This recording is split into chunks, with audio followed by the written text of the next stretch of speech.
الدولة Somalia waa dalka adduunka ugu corruption badan Transparency International Index keeda meeshaan ugu jirno waa meeshaas hadda Soomaaliya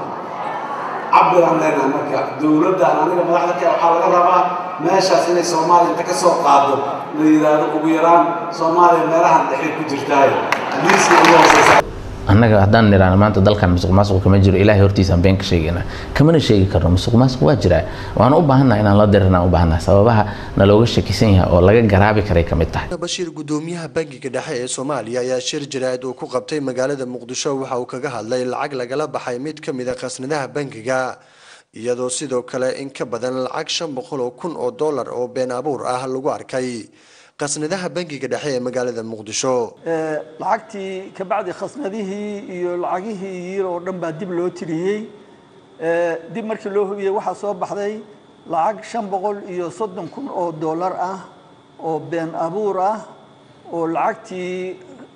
rasmiga ahayd oo lacagtii qasnadii yareyd ku jirta kamid ah baa la arkay hadda sababta loo soo nooleeyay markii la iska dhaafay وفارح عبد القادر درتيس سوما أنا رجع لبا بقول تضباطين شن إن تضباطين لح لوجا نجا متكلم corruption كمر كمها سوق بالله سيدي بقول صدق شنا بقول صدق لح لوجا نجا وجاسكي هراء أسيق سوقره أيا يركن ومضوا نبي مرحبا عنو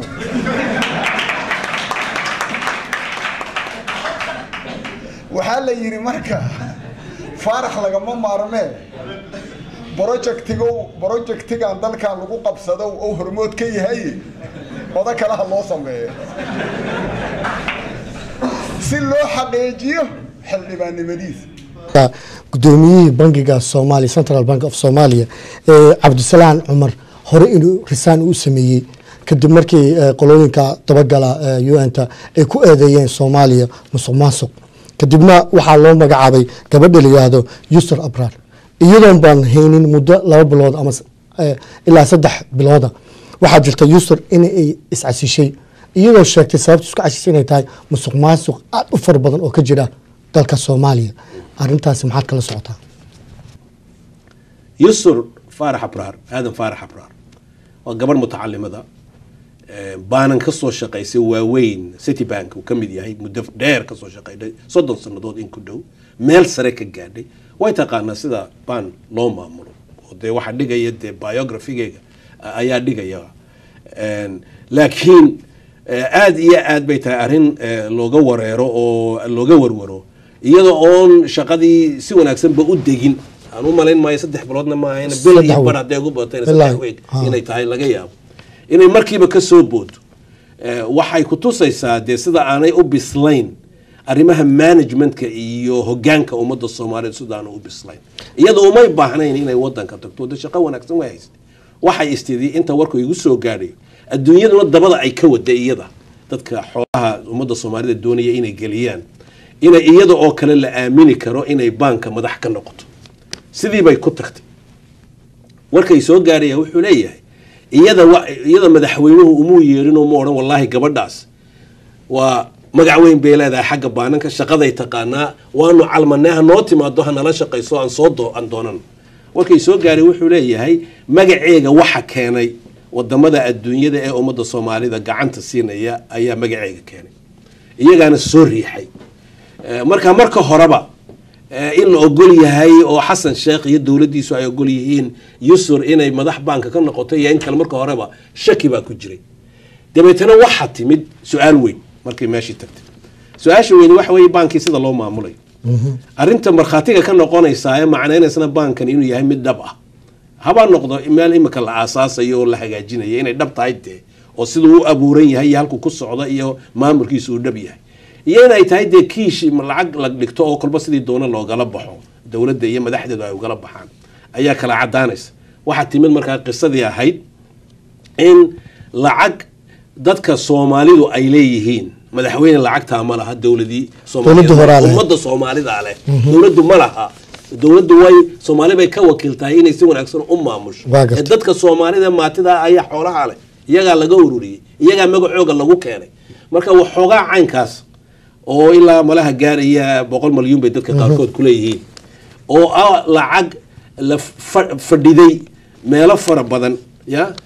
intii burburku aanu dhicin la dhigay ya oo freezed assets frozen assets in kuwa albaabada la furo oo la soo qaado ayaa arintu noqotay tayib arinta soo qaadideedii marka halkee la dhigaya ayay noqoto sidee loo maamulay marka iyadu sida warka lagu soo gaarayo in kasto loo baahan yahay in aad loo hubiyo waxa weeye yusur waxay tidii mar hadii anigu banki aan madax ka ahay bankuna uu leeyahay maxaanku dhahay board of directors uu leeyahay dee in banka la dhigo oo annaga iyo boardku aanu ilaalino dee wixii kolba laga saaraya amba la soo gelinaya ay noqoto dee waa cad oo la islog yahay oo documentation oo la islog bankuna marka integritygiisa iyo sharafkiisa sidaa lagu ilaaliyo oo musuqmaasuqii laga gudbo dee halkaasay gig noqotay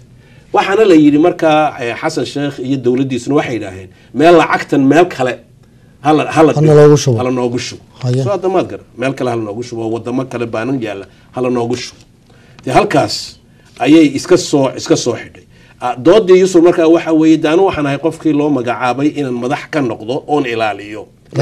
lacagta ummadda soomaalida fiduciary responsibility yaa ingiriiska lagu yidhaha waa mas-uuliyaddii inaad adigu xoolahan ilaaliso marka haddii sidaa mas-uuliyaddeeda ay tahay dee ma ogolaan karayay tid arrin caynkaasi in xoolaha inta la qaado lacagta ummadda soomaalida private meelo kale la geysto ma soconayso dee markaa waa la iska hor yimid marka dambe waxay noqotay iyadina way diiday inay leexdo way diiday waanay ku hagaagsantahay inay leexdo inay diido waayo dee arrintan musuqmaasuqa ummadda soomaalida waa inay marun ka tallaabsataa haddii kale dadka maatida dantoodu sidaasay weligeed ahaanaysa waddankuna saas baaba u ahaanaya marka waxa soo gaadhay marka iyadiina diiday waxaana soo gaaray xitaa in la handiday ya in nabadgelyadeedii ay cabsi darteed u soo baxday